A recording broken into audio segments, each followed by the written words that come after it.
పల్మనేర్ నియోజకవర్గంలోని పెద్దపంజాని మండలం శివాడి పంచాయతీలో నిజం గెలవాలి కార్యక్రమంలో చంద్రబాబు అరెస్టు సందర్భంగా మృతి చెందిన శివాడి గ్రామానికి చెందిన కనకరాజు కుటుంబీకులను నారా భువనేశ్వరి పరామర్శించి కనకరాజు చిత్రపటానికి పుష్పాంజలి ఘటించి నివాళులు అర్పించారు.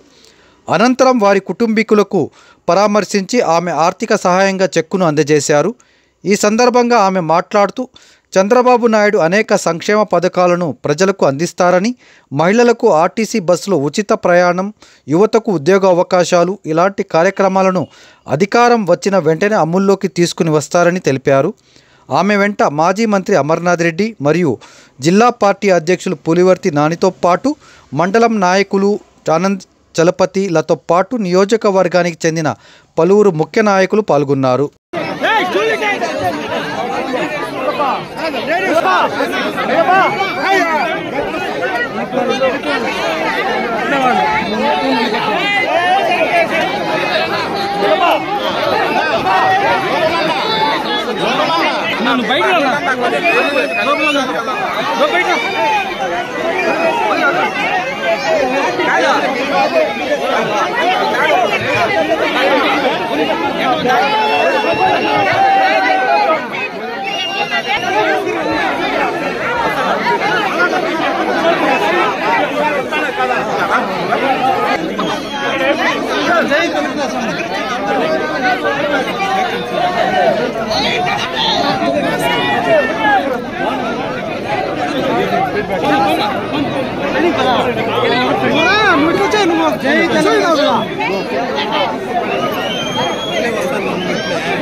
మైక్ కనెక్ట్ చేయాలని మన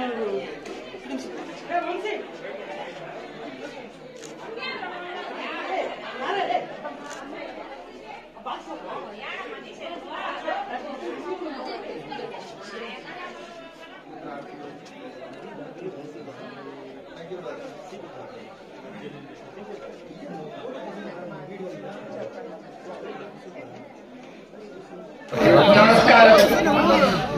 మీ అందరి ఉత్సాహం ఇక్కడికి వచ్చి నన్ను పలకరించడానికి వచ్చిన మీ అందరికి చూసి నాకు చాలా సంతోషంగా ఉంది.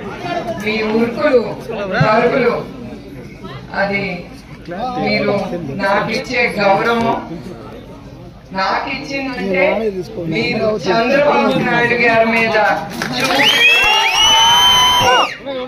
అది ముందుకెళ్తానంటే మన కార్యకర్తలు ఎంతమంది వెళ్ళిపోయినా మన కార్యకర్తలు కట్టుగా ఉన్నారు.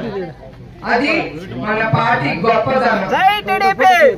తర్వాత మీరందరూ కూడా విన్నారు, చాలా అరాచకం ఈ ప్రభుత్వం మన కార్యకర్తల మీద చేసింది.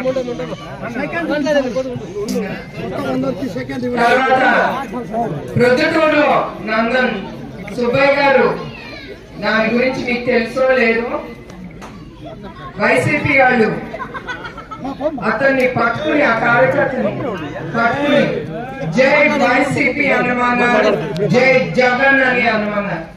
కానీ ఆయన చివరి వరకు నేను చనిపోయినా పర్వాలేదు, నేను అన్నాను, చెప్తావా లేదా, లేకపోతే నిన్ను చంపేస్తానని అన్నారు.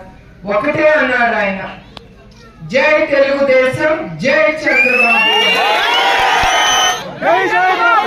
అట్లానే మీకు తెలుసు, చంద్రబాబు నాయుడు గారికి మహిళల మీద చాలా గౌరవం. అందుకే ఆయన మహిళా శక్తి అని తీసుకొచ్చారు. అదేంటంటే పుట్టిన ఆడబిడ్డకి 18 ఏళ్ళ నుంచి 59 వచ్చే వరకు 1500 రూపాయలు ఇస్తానని హామీ ఇచ్చారు. అట్లానే ప్రతి కుటుంబానికి 3 గ్యాస్ సిలిండర్లు ఉచితంగా ఇస్తామని, తర్వాత ప్రతి ఇంట్లో ప్రతి బిడ్డకి 15,000 ఇస్తామని, తర్వాత ముగ్గురుండే ఒక కుటుంబంలో 49,000 ఆయన ఇచ్చిన హామీ. అట్లానే మన మహిళలకి ఆర్టీసీ బస్లో ఉచితంగా ప్రయాణాలు. సో నేను కోరేది ఏంటంటే ఎస్పెషల్లీ మహిళలు, ఇది ప్రతి గడపకి మీరు తీసుకెళ్ళాలి.